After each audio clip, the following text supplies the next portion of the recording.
Salam vokasi. Berjumpa bersama saya Junaidi, Kepala SMK Negeri 1 Rambang Dangku, Kabupaten Muara Enim, Sumatera Selatan. Pada video ini saya berbagi tentang strategi pembelajaran berdiferensiasi yang sudah, sedang, dan akan dikembangkan sebagai implementasi kurikulum merdeka.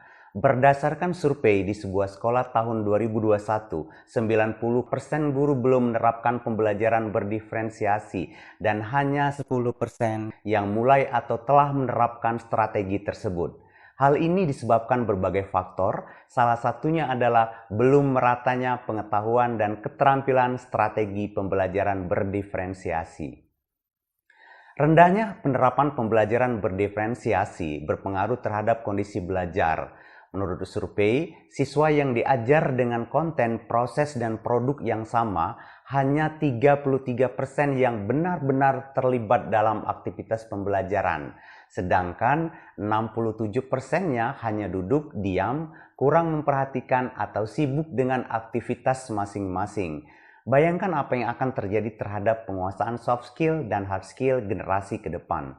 Pembelajaran monoton tanpa berdiferensiasi sulit membawa siswa menjadi versi terbaik. Sedangkan pendidikan saat ini sejatinya akan menjadi tolak ukur kualitas sumber daya manusia ke depan.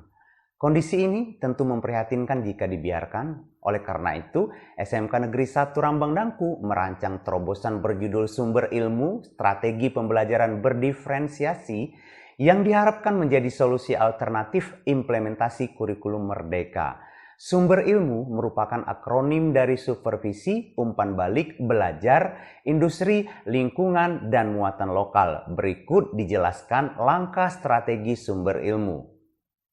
Yang pertama adalah supervisi. Sebagai tugas pokok, saya mengamati aktivitas pembelajaran. Berdasarkan hasil pengamatan, guru dipetakan menjadi dua klaster, yaitu A, yang melaksanakan strategi pembelajaran berdiferensiasi, dan B, belum melaksanakan strategi tersebut. Pembagian klaster bertujuan mencari solusi agar semua guru diharapkan mampu mengembangkan dan mengimplementasikan strategi pembelajaran berdiferensiasi. Instrumen khusus pengamatan digunakan supaya pemetaan mudah diidentifikasi. Instrumen berisi catatan tentang strategi yang meliputi konten, proses, dan produk. Tindakan yang dilakukan dalam proses belajar mengajar, serta hasil yang dicapai setelah aktivitas belajar yang berisi kesimpulan tentang kepuasan dan capaian pembelajaran. Yang kedua adalah umpan balik. Untuk menggali lebih dalam implementasi kurikulum merdeka, khususnya pembelajaran berdiferensiasi, kami memfasilitasi siswa dan orang tua memberikan umpan balik tentang aktivitas pembelajaran dan pengalaman yang dirasakan. SMK Negeri 1 Rambang Dangku mengundang siswa dan orang tua untuk berbagi dan berdiskusi dari hati ke hati tentang pelaksanaan pembelajaran berdiferensiasi. Refleksi siswa dan orang tua menjadi salah satu pintu masuk bagi saya melaksanakan tugas manajerial dalam membina guru dan karyawan yang pada akhirnya mampu memberikan pelayanan prima jasa pendidikan kepada siswa sehingga mereka mencapai tujuan belajar. Langkah ketiga adalah belajar. Aktivitas yang dilakukan yaitu pelatihan berkelompok. Sesuai hasil pemetaan, guru yang ada di klaster A berbagi pengalaman kepada guru di klaster B. Strategi ini disusun supaya guru aktif di komunitas belajar dan tetap fokus mendampingi siswa. Pada pelatihan ini, guru bergantian menyajikan strategi pembelajaran berdiferensiasi supaya praktis. Tim merancang flowchart 3 strategi, yaitu konten, menjelaskan kesiapan belajar siswa agar tujuan belajar tercapai. Lalu proses, menjelaskan bagaimana siswa belajar dalam mencapai tujuan belajar yang meliputi gaya belajarnya, cara berpikir, macam kecerdasan, dan lain-lain. Serta produk, menjelaskan hasil belajar siswa sebagai indikator tercapainya tujuan belajar yang dapat berupa rekaman, paparan, karangan, lukisan, cerita pendek, puisi, assessment, atau bentuk lainnya. Selanjutnya, saya mendorong guru berperan aktif pada platform Merdeka Mengajar dan belajar lebih banyak strategi pembelajaran berdiferensiasi. Sebagai wujud kompetensi kepribadian, saya meneladani dengan mencipta konten video pembelajaran dan kepemimpinan pembelajaran, lalu berbagi pada platform Merdeka Mengajar yang memantik guru melakukan hal yang sama. Keempat, industri. Sebagai insan vokasi, saya membentuk tim bersama Ketua Kompetensi Keahlian merancang pembelajaran berdiferensiasi berbasis industri. Tim merumuskan butir budaya dunia industri serta kewirausahaan, kemudian mengintegrasikan dalam aktivitas di lingkungan sekolah sesuai profil siswa. Siswa yang soft skill-nya mumpuni boleh bergabung mengikuti kelas industri. Siswa lain difasilitasi praktik di bengkel, lab, ruang administrasi, dan ruang lainnya yang dirancang menyerupai suasana dunia industri. Budaya industri juga dipupuk melalui gerakan cinta lingkungan dengan menjadi sukarelawan sekolah bersih. Semua warga sekolah bergerak menata lingkungan bercirikan industri. Aura industri pun kini semakin terasa dan semua berkomitmen menjadikan SMK Negeri 1 Rambang Dangku miniaturnya dunia industri dengan menerapkan proses pembelajaran yang unik sesuai kebutuhan industri.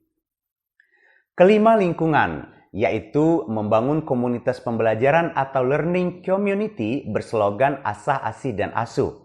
Keakraban ini diharapkan memantik warga sekolah kasmaran belajar.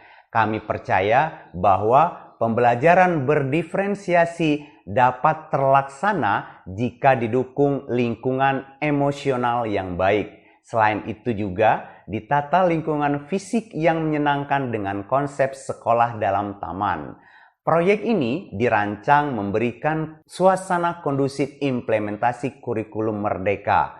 Karena berdasarkan umpan balik, banyak siswa yang lebih senang belajar di luar ruang atau outdoor. Dengan konsep sekolah dalam taman, siswa dan guru leluasa memilih area favorit untuk belajar. Terakhir adalah muatan lokal, yaitu pendidikan dan pelatihan yang mengakomodir berbagai unit di luar kompetensi keahlian, namun disesuaikan dengan profil siswa dan pemenuhan kecakapan hidup atau life skill.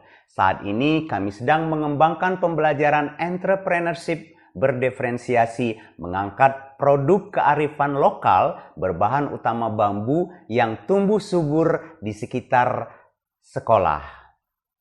Produk hasil capaian pembelajaran praktik yang dikreasi sesuai level kemampuan siswa, kami apresiasi. Sekali lagi kami apresiasi dengan memajangnya di galeri sekolah dan dijual kepada peminat.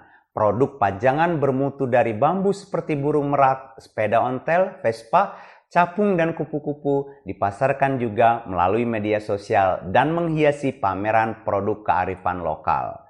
Itulah sumber ilmu strategi pembelajaran berdiferensiasi yang memberi dampak sangat positif terhadap pendidikan dan pelatihan vokasi khususnya di SMK Negeri 1 Rambang Dangku Muara Enim Sumatera Selatan. Sebagian besar guru mulai mengembangkan pembelajaran berdiferensiasi dan siswa semakin aktif serta berprestasi sesuai versi mereka. Siswa telah menghasilkan produk kearifan lokal yang unik, memiliki nilai jual dan siap dipasarkan. Selanjutnya, SMK Negeri 1 Rambang Dangku akan terus mengembangkan strategi sumber ilmu pembelajaran berdiferensiasi sehingga lebih mudah diterapkan di sekolah mana saja khususnya lingkungan vokasi. Semoga bermanfaat, terus berkarya, dan salam vokasi. SMK bisa.